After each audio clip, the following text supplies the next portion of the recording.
This is a video we wanted to do for a long time because we're both kind of cocktail geeks. And every, I feel like bartender, you start with your basic stuff. A lot of times you show up to the bar and you just use whatever they have, and then after a while you're like, well, I like my stuff better, and then you start buying more stuff until you become like us. So this is kind of the gear post. So yeah. This is kind of advanced stuff, and we're going to talk a little bit about some ideas of how to develop your bar kit. If you're buying your own tools, how can you get them cheap, and what are the best tools to buy? So you can kind of learn from all of our purchases. You learn what works for you, and I learn kind of what works for me.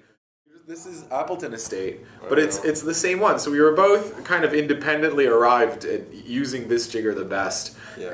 And the reason that I like it is you can see it in the dark. Exactly. And you have indentations that help you, I don't know how well you can see that, that help you learn where the watermark is, like where 1/3 of an ounce is, where 1.5 ounces is, and it's harder to spill. I want to get a couple Japanese ones just because I think they're sexy. Yeah. But I just use this one all the time. Yeah, so me too. That's why I haven't bought any more, because I use this for everything. Yes. And this is the only one you have, pretty much. Exactly.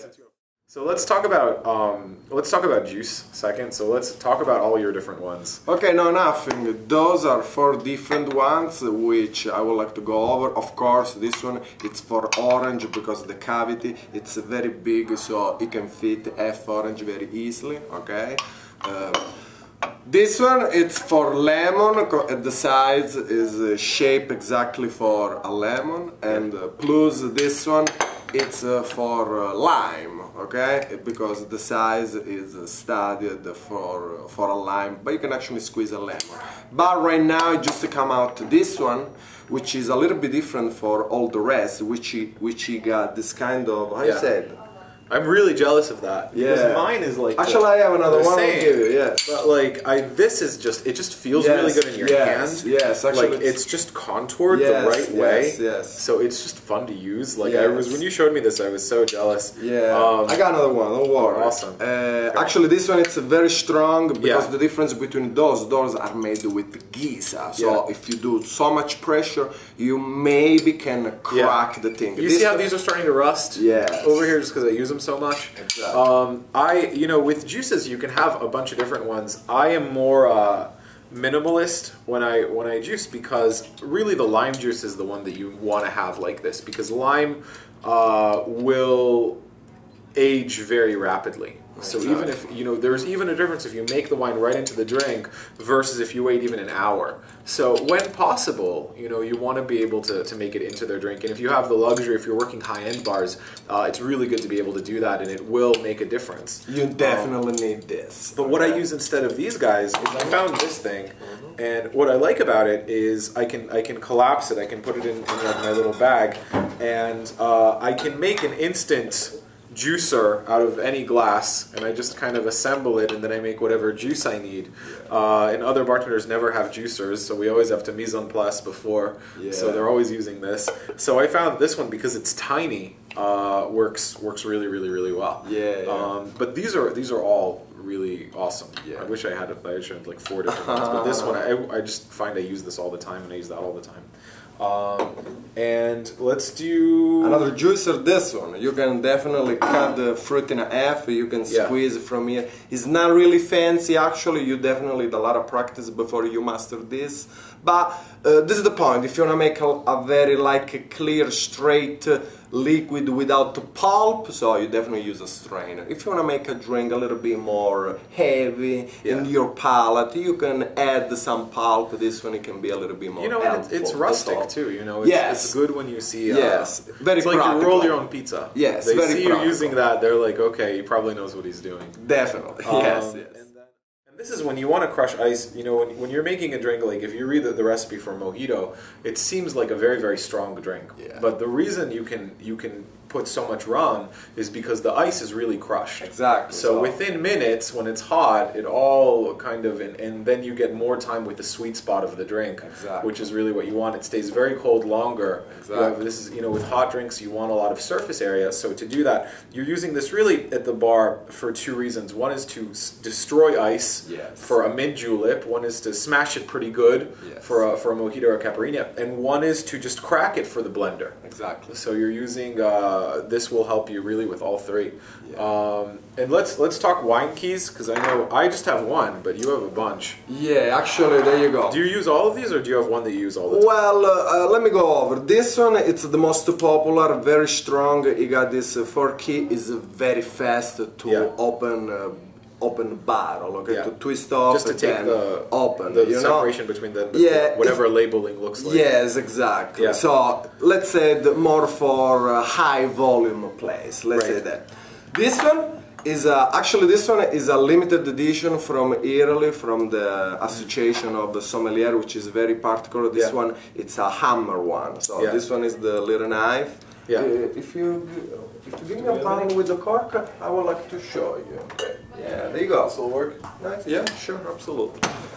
Push the cork inside a little bit. So this one, it's very fancy. I don't think it's available in this country. Anyway, look, please check it out. So you're gonna go inside with the worm. Okay, and then where you are all inside, you gonna twist this off. Wow. That's great. So there's 2 levers. Yes, there, exactly. So, which is really, really cool. Yeah. This is from Old City, from Pinot in Philly. This is the one that I use the most. Yes. And you want to make sure. I feel like if you're gonna have one of these, when you bartend, you have to use waiters' keys or wine keys, because it's tradition. You can't really use rabbits. It's not the same effect, but you can have little tricks in yours. And this is double jointed. Yes, so exactly. This is with the elbow, so this is extremely important. This will save. This will save it. And the biggest thing that you want to make sure when you're doing this is you want to go in at a 90 degree. Yes. If you are doing this, it's gonna come out. Like, you're gonna lose 1 or 2 corks a month, but 99% of the time it's going to go smooth, and you're going to get better results with this once you learn how to use it than you will with the giant corkscrew things that are kind of easy. The best you can find is this one. It's one piece with the elbow just to come out so we like both that. use the same. It's the most fastest, definitely. So the most popular. Simple. Yeah, there you go. Make it simple, but definitely a professional bartender need a wine kit. Okay. So let's do muddlers. There you go. So I use 2. I use either the one on the back of this. If I do old fashions and this, I just like to have the muddler on the other side, just because it saves me a step. And then I have my giant muddler.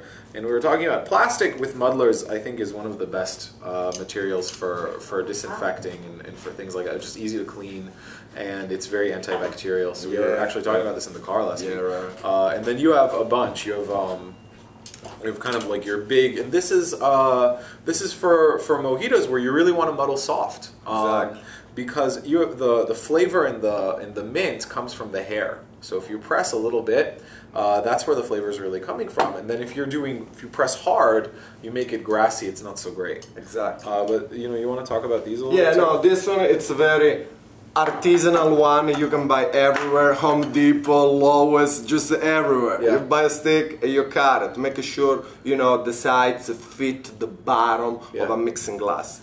This one actually is the most professional I have. Actually, let me show you. Got a couple handles. This one was studied actually to make mojito from the side, because you can see the shape here. So you can play with the mint. So you're gonna have a little bit room. While for this side, it just fit straight there. Right. There's no room. There's no wiggle room. So if you wanna make really mortar and pestle, exactly, you get to wiggle around. If I wanna make a cherry caipirinha, of course I'm gonna take off the pit of the cherries, but I wanna smash I want to totally smash, so I need a little bit white bottom to be able to do that. Yeah. While if you want to make a mojito, you want to make a watermelon basic mojito, you want to make a tarragon cherry mojito, you definitely you don't want to. You're just going soft. Mint, you need soft, so you need a little bit room on the bottom. So definitely this one is the best one I would like to have.